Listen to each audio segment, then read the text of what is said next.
जिनमें first rule ये है कि आपकी जो भी आप वेबसाइट बना रहे हैं वो विजिटर सेंटर्ड हो, मींस कि आपका जो पर्पस है वो क्लियर हो, क्योंकि बेसिकली वेबसाइट्स बनाने का मकसद यही होता है कि आपके विजिटर जो हैं ज्यादा से ज्यादा विजिटर्स उस पे आए, उसको जो है वो विजिट करें और लोगों को हेल्प वहां से मिले। तो इसलिए जब भी हम वेबसाइट को डिजाइन कर रहे होते हैं तो हमें जो है विजिटर सेंटर जो है वेबसाइट बनानी होती है, पर्पस को क्लियर करना होता है कि हम किस पर्पस के लिए वेबसाइट बना रहे हैं। देन जो है डिस्प्ले क्विकली होना चाहिए, मीन्स के कुछ ऐसी वेबसाइट्स होती हैं उनका लोड टाइम बहुत ज्यादा होता है। उसके बाद जी, अच्छा, इसमें लोड टाइम क्विक होने का मेन मकसद ये होता है क्योंकि यूजर जो हैं, जो विजिटर हैं, वो इतना ज्यादा वेट नहीं करते। अगर वेबसाइट ओपन, एक वेबसाइट ज्यादा टाइम ले रही है ओपनिंग में, तो वो क्या करते हैं, उसको लीव कर देते हैं, किसी और वेबसाइट को विजिट कर लेते हैं उस तरह की इंफॉर्मेशन को लेने के लिए। तो इसलिए वेबसाइट, जो अच्छी वेबसाइट है, उसका लोड टाइम जो है, उसका डिस्प्ले जो है वो जल्दी आ जाते हैं। ठीक है, उसके बाद ब्राउजर कंपेटेबिलिटी।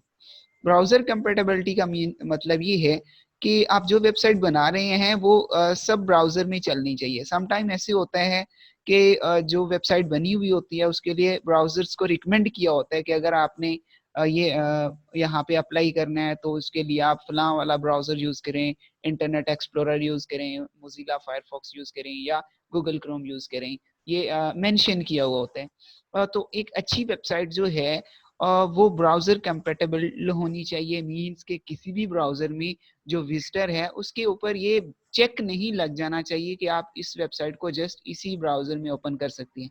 अगर किसी और में करेंगे तो आपको जो व्यू है वो एग्जैक्ट नहीं मिलेगा या उसमें जो भी कुछ प्रॉब्लम्स हो सकती हैं।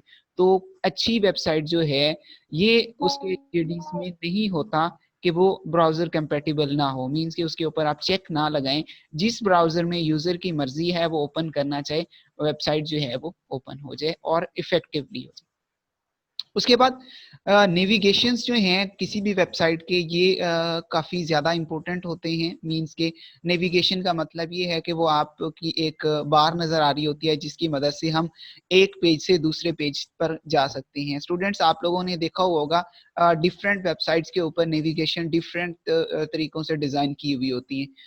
नेविगेशन बेसिकली वो लाइन होती है जहाँ पे हम स्विच कर रहे होते हैं एक पेज से दूसरे पेज की तरफ। मींस कि अगर हम होम पे हैं तो हम अबाउट पे जाना चाह रहे हैं, कैंपसेस वाले पोर्शन पेज पे जाना चाह रहे हैं, या हम कांटेक्ट वाले पेज पे जाना चाह रहे हैं, तो उस तरह हम जो है वहां से नेविगेशन से जाके सिलेक्ट कर लेते हैं। उसके बाद स्पेलिंग, ग्रामर, राइटिंग। कोई भी वेबसाइट जब आप बना रहे होते हैं उसके ये भी प्रिंसिपल में शामिल हो कि आप जो भी वेबसाइट में है उसके कंटेंट में ग्रामर की मिस्टेक्स नहीं होनी चाहिए, स्पेलिंग्स की मिस्टेक नहीं होनी, और जो भी आप कंटेंट बना रहे हैं उसमें एक्यूरेसी होनी चाहिए। जो है सिक्योर ई कॉमर्स, अगर तो वो ई कॉमर्स की वेबसाइट बन रही है या किसी और पर्पस के लिए बना रहे हैं जहाँ पे हमारा जो है इम्पोर्टेंट डाटा स्टोर होना है, तो ये भी इंश्योर किया जाए कि आपकी जो वेबसाइट है वो सिक्योर होनी चाहिए। आप लोगों ने काफी सारी वेबसाइट्स को विजिट किया हुआ होगा आई होप, तो वहाँ पे कुछ ऐसी वेबसाइट्स होती हैं जिन पे सिक्योर का चेक लगा हुआ होता है। सिक्योर SSL एक सिक्योर सॉकेट लेयर्स होती हैं जिनके ऊपर हम अपनी वेबसाइट्स को सिक्योर कर देते हैं। वहां पे आप URL के बिल्कुल बैक साइड पे एक क्रॉस, रेड कलर का क्रॉस लगा हुआ होता है और उसके ऊपर सिक्योर लिखा हुआ होता है। तो ये बेसिकली आपकी वेबसाइट्स को सिक्योर करने के लिए यूज किए जाते हैं ताकि जो हैकर्स हैं आपके डाटे को थ्रेट ना कर सकें। देन अट्रैक्टिव डिजाइन होने चाहिए, इजी टू रीड। कोई भी आप वेबसाइट बना रहे हैं उसमें ये का बहुत ज्यादा इम्पोर्टेंट पॉइंट है कि आपका डिजाइन जो है वो अट्रैक्टिव होना चाहिए। ये ना हो कि आप उसमें थीम डाल दें कि आप जो विजिटर हैं उनकी जो आईज हैं उनको वो इफेक्ट करे, और इतने कम कलर्स भी ना हो कि आपके जो विजिटर हैं उनकी वो जो है अट्रैक्शन को वो कैच ही ना कर सके। तो ये बहुत ज्यादा जरूरी है कि जब भी आप वेबसाइट बनाते हैं तो वो यूजर फ्रेंडली हो, अट्रैक्टिव हो, ठीक है, और इजी टू रीड हो।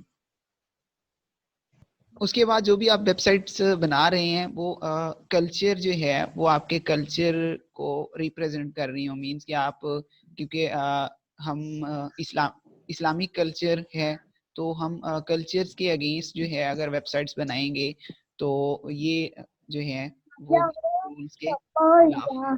उसके बाद नॉन टेक्निकल प्रॉब्लम्स भी नहीं आने चाहिए, मींस के आपका लिंक ब्रेक हो जाना, उसके बाद स्क्रिप्ट्स में बग्स आ जाना, तो ये भी वेबसाइट जो है उसमें प्रॉब्लम्स क्रिएट करती हैं और ये अगेंस्ट है एक अच्छी वेबसाइट बनाने की।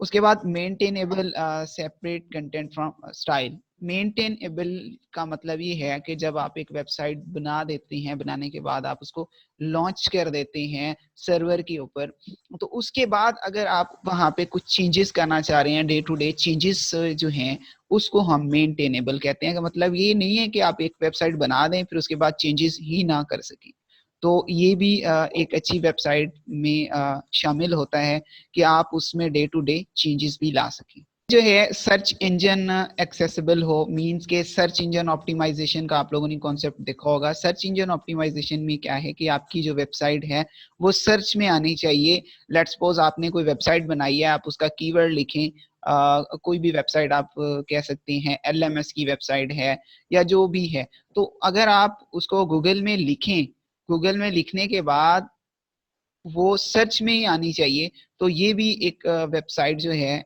इसमें शामिल है कि आपकी वेबसाइट जो है इतनी ऑप्टिमाइज तो होनी चाहिए ताकि जो विजिटर हैं उनको इजीली मिल सके। तो वेबसाइट को बनाने के लिए जो टेक्नोलॉजीज और टूल्स हम यूज करते हैं उनमें मार्कअप लैंग्वेजेस हैं। मार्कअप लैंग्वेजेस में HTML है, DHTML है, XML है, बाद CSS cascading style sheets use की जाती हैं, ठीक है। देन जो है स्क्रिप्टिंग लैंग्वेजेस में जावास्क्रिप्ट, PHP, ये लैंग्वेजेस हम यूज करते हैं, ठीक है। और वेबसाइट को बनाने के लिए जो है हम जो टूल्स यूज करते हैं उनमें Notepad, Sublime Text editor, Dreamweaver हैं और साइट बिल्डर और डिफरेंट तरह के एडिटर्स हैं सॉफ्टवेयर, मींस जिनमें हम कोडिंग करते हैं वेबसाइट्स के रिलेटेड। तो इनमें कोई भी आप जो है टेक्स्ट एडिटर इंस्टॉल कर सकते हैं। नोटपैड सिंपल है, वो हर लैपटॉप में होता है। उसके बाद नोटपैड प्लस प्लस है, सबलाइम टेक्स्ट एडिटर है, ड्रीम वीवर है, फ्रंट पेज है, वेबसाइट को डिजाइन करने के लिए यूज करते हैं। HTML क्या है? HTML हाइपरटेक्स्ट मार्कअप लैंग्वेज, ठीक है। ये ड्राइव की गई थी SGML से, स्टैंडर्ड जनरलाइज्ड मार्कअप लैंग्वेज से, ठीक है। तो इसमें HTML में क्या होता है, हम टैग्स की बेस के ऊपर अपना वेबसाइट्स को डिजाइन करते हैं। HTML के फंडामेंटल्स में क्या है कि आपका जो टेक्स्ट है वो क्लियर होना चाहिए। उसके बाद केस इनसेंसिटिव है। केस इनसेंसिटिव में मतलब क्या है कि आप जो है अपना टेक्स्ट वहां पे लिख सकते हैं। उसके बाद ignores white space. White space का मतलब ये है कि आप टेक्स्ट के दरमियान में जितनी भी स्पेस देते हैं वो कंसीडर नहीं की जाती है HTML के सेंस में। एक टेक्स्ट आपने लिखा है, एक वर्ड लिखा है, उसके दरमियान में आप जितनी भी स्पेस दे देंगे तो वो जस्ट उतनी ही स्पेस काउंट होगी जितनी उसमें एक स्पेस के होती है, ठीक है। उसके बाद टैग्स हम यूज करते हैं जो भी हमने डाटा लिखना होता है। जिस तरह हम C++ की बात करें तो वहां पे सिंटेक्स होते हैं। जब भी हम HTML की बात करते हैं तो HTML में हम टैग्स यूज करते हैं। टैग्स दो तरह के होते हैं, एक ओपन टैग होते हैं, एक क्लोज्ड टैग होते हैं, ठीक है। ओपन टैग में क्या है कि हम स्टार्ट करते हैं अपना जो भी एट्रीब्यूट हम लिखने जा रहे होते हैं, ठीक है। लेट्स सपोज ये हम जो है टैग यूज किया हमने HR का।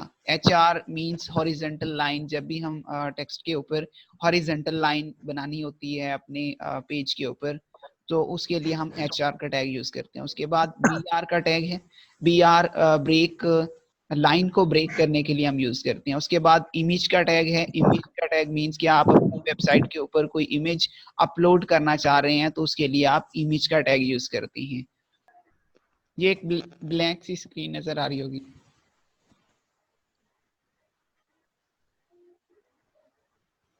स्टूडेंट्स, ब्लैंक स्क्रीन नजर आ रही है सबलाइन जी टेक्स्ट? जी सर, आ रही है नजर। ठीक है। जी जी सर। ओके, तो फर्स्ट ऑफ ऑल आप ने टेक्स्ट एडिटर को ओपन करना है। टेक्स्ट एडिटर कोई भी हो सकता है, जिस तरह मैंने पहले बताया। तो मैं यहाँ पे सबलाइम टेक्स्ट एडिटर यूज कर रहा हूँ। ठीक है, टेक्स्ट एडिटर क्या होता है, जब भी आप वेबसाइट बना रहे होते हैं तो वो कोडिंग जो होती है आप वहाँ पे लिखते हैं टेक्स्ट एडिटर में, एंड देन आप उसका रिजल्ट जो है वो अपने ब्राउजर में देखते हैं। तो जब हम टेक्स्ट एडिटर को ओपन करते हैं तो फाइल को फर्स्ट ऑफ ऑल हमने सेव करना होता है। तो सेव करने का मेथड क्या है कि आप फाइल मेन्यू में जाएंगे, सेव का ऑप्शन, मैं दोबारा ये फाइल मेन्यू में जाके सेव का ऑप्शन, या कंट्रोल एस से भी आप सेव कर सकते हैं। उसके बाद क्या करना है, आपने पाथ देना है कि किस पाथ पे आप फाइल को सेव करना चाह रहे हैं। उसके बाद यहाँ पे नेम देना है फाइल का। तो लेट्स सपोज हम MSC। अब यहाँ पे एक बात समझने वाली है कि जब भी आप HTML का डॉक्यूमेंट बना रहे हैं तो वहाँ पे इसकी जो एक्सटेंशन है स्टूडेंट्स, एक्सटेंशन क्या होती है कि आपकी फाइल के फॉर्मेट को डिफाइन करती है कि आपकी फाइल जो है वो किस फॉर्मेट में है। मींस के जिस तरह हम वीडियो फाइल को बोलते हैं वो MP4 या एक्सटेंशन में होती हैं, उसके बाद ऑडियो है। तो इसी तरह ये हम जो भी फाइल बना रहे होते हैं उसकी एक्सटेंशन यहाँ पे देना जरूरी होते हैं। ठीक है, तो HTML की जो एक्सटेंशन है वो HTML ही देंगे।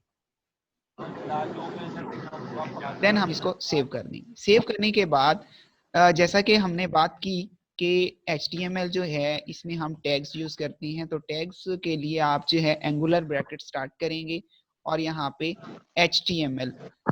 सबलाइम टेक्स्ट एडिटर यूज करने का जो सबसे ज्यादा बेनिफिट ये है कि यहाँ पे हमें सजेशंस आ रही होती हैं, जो भी टैग हमने लिखना है तो उसके नीचे हमें सजेशंस आ रही होती हैं। जिस तरह हम HTML की टैग लिखना चाह रहे हैं तो यहाँ पे मैं HTML का टैग लिखूंगा। फर्स्ट लाइन पे डॉक टाइप HTML यहाँ पे नजर आ रहा होगा आप सब लोगों को। इसका क्या मतलब होता है, इसका मतलब ये होता है कि यहाँ पे जो भी ब्राउजर जब इस फाइल को एक्सेस करेगा, फाइल को ओपन करेगा, तो स्टार्ट में ही उसको पता चल जाएगा कि ये जो फाइल है ये HTML टाइप की है। तो वो जो है उस साइट पे उसको रेफर कर देगा कि ये जो HTML फॉर्मेट में जितनी भी लाइब्रेरीज हैं, जितने भी टैग्स हैं, वो वहां पे शो कर। उसके बाद फिर हम HTML का टैग यूज करते हैं। HTML के टैग को, क्योंकि हमने बात की ओपनिंग एंड क्लोजिंग, यहाँ पे HTML टैग को हम ओपन कर रहे हैं। उसके बाद इस साइड पे आके हम ये स्लैश यूज करते हैं और देन हम HTML के टैग को क्लोज कर देते हैं। उसके बाद हेड का टैग यूज करते हैं, हेड के टैग को ओपन किया, हेड के टैग को क्लोज कर दिया। देन हम टाइटल का टैग यूज करते हैं। टाइटल का मतलब ये है कि जो आप वेबसाइट बना रहे हैं उसका टाइटल आप यहाँ पे दे सकते हैं। मींस कि हम यहाँ पे टाइटल दे देते हैं कैसे। तो ये अब ये हम देखेंगे कि हमारा टाइटल कहाँ पे शो हो रहा है। उसके बाद फिर हम हेड के टैग को क्लोज कर देंगे। देन हम बॉडी की बात करेंगे। बॉडी वो एरिया है जहाँ पे आप अपनी वेबसाइट को कस्टमाइज करते हैं। मींस अपने हिसाब से जो भी टेक्स्ट होता है उसको आप यहाँ पे सेट करते हैं। तो अभी तक हम जो है ये देखते हैं कि हमारा ये जो टेक्स्ट है या जो हमारी फाइल है उसको हम एक तो रन करना सीखेंगे, उसके बाद हम व्यू आ रहा है हमारी वेबसाइट का। ये हमारी फाइल है, इस फाइल को हम ओपन करेंगे, मींस डबल क्लिक करेंगे तो ये हमारे ब्राउजर में ओपन हो जाएगी। देखिए यहाँ पे ये ब्राउजर वाली स्क्रीन सबको नजर आ रही है स्टूडेंट्स? यस सर, आ रही है। अच्छा, अब यहाँ पे जो अभी क्योंकि हमने बॉडी में कुछ नहीं लिखा तो ये हमें विजिबल नहीं है, बट यहाँ पे ये जो हमने टाइटल में दिया था, तो ये टाइटल में जो हमने यूनिवर्सिटी ऑफ एग्रीकल्चर लिखा था, तो ये हमें उस टैब के बिल्कुल टॉप में, मींस के टाइटल वाली साइड पे हमें नजर आ रहा है। तो कोई भी वेबसाइट बना रहे होते हैं तो उसका टाइटल जो है, जो भी हम टाइटल वहां पे लिखेंगे तो वो हमें बिल्कुल टैब के फ्रंट में नजर आएगा। चलें जी, उसके बाद हम बात करते हैं बॉडी में जो है कुछ टेक्स्ट लिखते हैं और BR टैग की बात करते हैं। यहाँ पे मैंने कुछ टेक्स्ट ऐड किया है, तो ये टेक्स्ट जो है बस डमी सा ही है। तो अब यहाँ पे इसको सेव करके हम दोबारा ब्राउजर की तरफ जाते हैं और ब्राउजर पे देखते हैं कि क्या हमारा जो बॉडी में हमने टेक्स्ट लिखा है वो विजिबल है। यस, ये हमने बॉडी में जो टेक्स्ट लिखा, अपनी वेबसाइट जो पेज है HTML का पेज है उसके अंदर हमने एक टेक्स्ट लिखा। अब यहाँ पे हम अप्लाई करते हैं BR का टैग और HR का टैग। मैं ये चाहता हूँ कि स्टूडेंट्स के बाद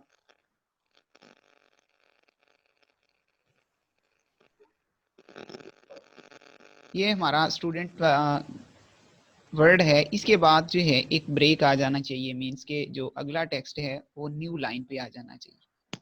उसके बाद मैं ये चाहता हूँ कि ये यूनिवर्सिटी ऑफ एग्रीकल्चर जो है इससे पहले एक हॉरिजॉन्टल लाइन शो होनी चाहिए। ठीक है, तो अब इसको हम ट्राई देखते हैं।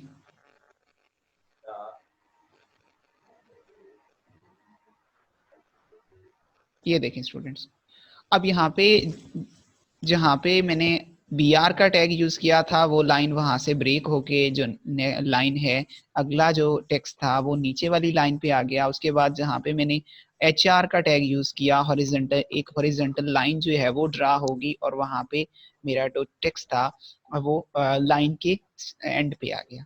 अब इसके बाद हम जो है इमेज जो है उसको ऐड करना सीखेंगे कि अपने HTML के डॉक्यूमेंट में हम इमेज को किस तरह ऐड कर सकते हैं।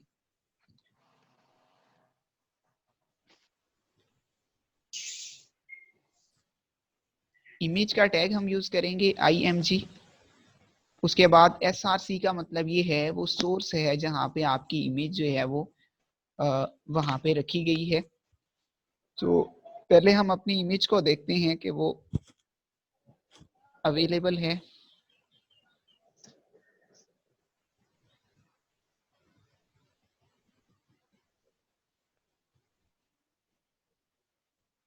जब भी हम इमेज यूज करते हैं तो वहां पे हमें दो चीजें जो हैं वो जरूरी हैं, एक तो इमेज का नेम और इमेज की एक्सटेंशन। अगर इमेज का नेम और इमेज की एक्सटेंशन में कुछ डिफरेंस होगा तो फिर आपकी जो पेज पे इमेज की विजिबिलिटी है उस पे इफेक्ट होगा, मींस कि आपकी इमेज शो नहीं होगी। तो इमेज को यूज करने से पहले इमेज पे राइट क्लिक करके आप वहां से उसकी प्रॉपर्टीज में जाके एक्सटेंशन को कंफर्म कर लें और देन इमेज का नेम आप कंफर्म कर लें।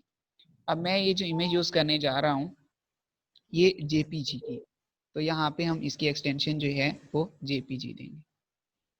इमेज का नेम डॉट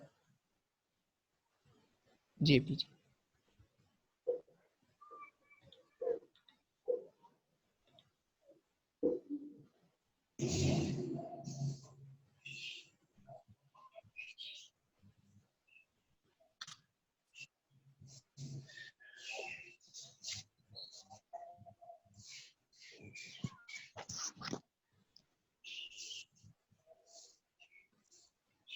अब हम दोबारा इसको लोड करेंगे पेज को, तो यहाँ पे देखें स्टूडेंट के इमेज जो हमने यहाँ पे जिसका सोर्स दिया था वो इमेज यहाँ पे विजिबल होगी। तो उसके बाद इमेज की भी डिफरेंट प्रॉपर्टीज होती हैं। इमेज की हाइट को आप सेट कर सकते हैं। इमेज की हाइट लेट्स सपोज आप यहाँ पे 1px दे। उसके बाद इमेज की विड्थ, इमेज की विड्थ आप यहाँ पे 100 पिक्स दें। तो इससे क्या होगा कि आपकी इमेज की हाइट विड्थ में चेंजेस आ जाएंगी। उसके बाद हम बात करते हैं लिस्ट्स की, order list and in order list. ये लिस्ट जो है ऑर्डर और इन ऑर्डर मींस के आप जो है जब भी हम वर्ड के ऊपर काम कर रहे होते हैं तो कुछ लिस्ट को हम बुलेट्स पॉइंट में लिख देते हैं, कुछ लिस्ट को हम जो है ऑर्डर में मींस के 1 2 3 4 5 की सीक्वेंस में हम लिख देते हैं। ठीक है, तो ऐसी लिस्ट जो 1 2 3 की सीक्वेंस में मींस एक ऑर्डर में आ रही होती हैं उन लिस्ट को हम ऑर्डर लिस्ट बोलते हैं। उसके बाद जो लिस्ट बुलेट पॉइंट्स में आ रही होती है वहां पे कोई सीक्वेंस नहीं होती, कोई मतलब टेक्स्ट जो है वो ऊपर नीचे उन यानी जो सीक्वेंस है वो चेंज हो सकती है, तो ऐसी लिस्ट को हम अनऑर्डर लिस्ट